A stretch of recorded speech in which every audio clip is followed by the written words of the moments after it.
आज आपण एक नवीन रेसिपी पाहणार आहोत आणि रेसिपीचं नाव आहे झटपट पेढा।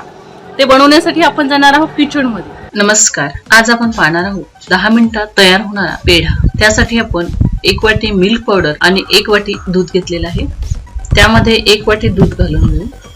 दुधामध्ये मिल्क पावडर घालून घेऊ। त्यामुळे दूध थोडं कोमट असतानाच त्यामध्ये मिल्क पावडर घालून व्यवस्थित मिक्स करून घ्या, म्हणजे गुठळ्या होणार नाहीत। छान व्यवस्थित मिक्स करून घेतलेलं आहे। त्यामध्ये 1 वाटी खोबऱ्या खीस घालून घेऊ, 4 चम्मच साखर आणि हे छान व्यवस्थित मिक्स करून घेऊ। मिल्क पावडर सुद्धा चवीला गोड असते, त्यामुळे साखर व्यवस्थित घालावी आपल्या आवडीनुसार। छान व्यवस्थित मिक्स करून घ्यायचं आहे। जसं जसं हे गरम व्हायला लागते तसं तसं घट्टपणा येतो, त्याला लगेचच हे घट्ट होऊन येते। बघू शकता तुम्ही। छान व्यवस्थित आपल्याला मिक्स करून घ्यायचं आहे आणि मंद आचेवर सतत हे ढवळत राहायचं आहे, कारण हे खालून लगेच लागू शकतं, म्हणजे आपल्या पेढ्याची चव बिघडू शकते। त्यामुळे सतत हे हलवत राहावं लागेल। तुम्ही बघू शकता आपलं सारण छान असं घट्ट झालेलं आहे। आता आपण यामध्ये वेलची पूड घेतलेली आहे, ते घालून घेऊ आणि 1 चमचा साजूक तूप टाकून घेऊ आणि व्यवस्थित हे छान मिक्स करून घेऊ। अशा पद्धतीने तुम्ही बघू शकता आपलं सारण छान असं झालेलं आहे। आता आपण गॅस बंद करू आणि सारण एका प्लेट मध्ये काढून घेऊ। आपण याला कोणताही शेप देऊ शकतो आपल्या आवडीनुसार।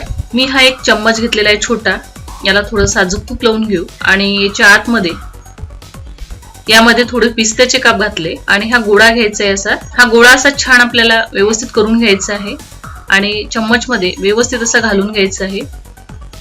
बघू शकता आणि तो दाबायचा आहे व्यवस्थितपणे, म्हणजे त्याचा जो आकार आहे तो व्यवस्थित येईल। आणि बघू शकता तुम्ही, एक टाकून दाखवते मी, कितीतरी छान सुंदर मस्त असा हा आपला पेढा तयार झालेला आहे। बघू शकता तुम्ही, कोणीच म्हणणार नाही हा पेढा आपण घरी बनवलेला आहे आणि अतिशय कमी खर्चात तो तयार होतो। अशाच पद्धतीने बाकीचे सुद्धा आपण बनवून घेऊ। सर्व पेढे आपले बनवून तयार झालेले आहेत। खूप छान मस्त असे ते झालेले आहेत। जर तुम्हाला हा व्हिडिओ आवडला असेल तर लाईक करा, शेअर करा।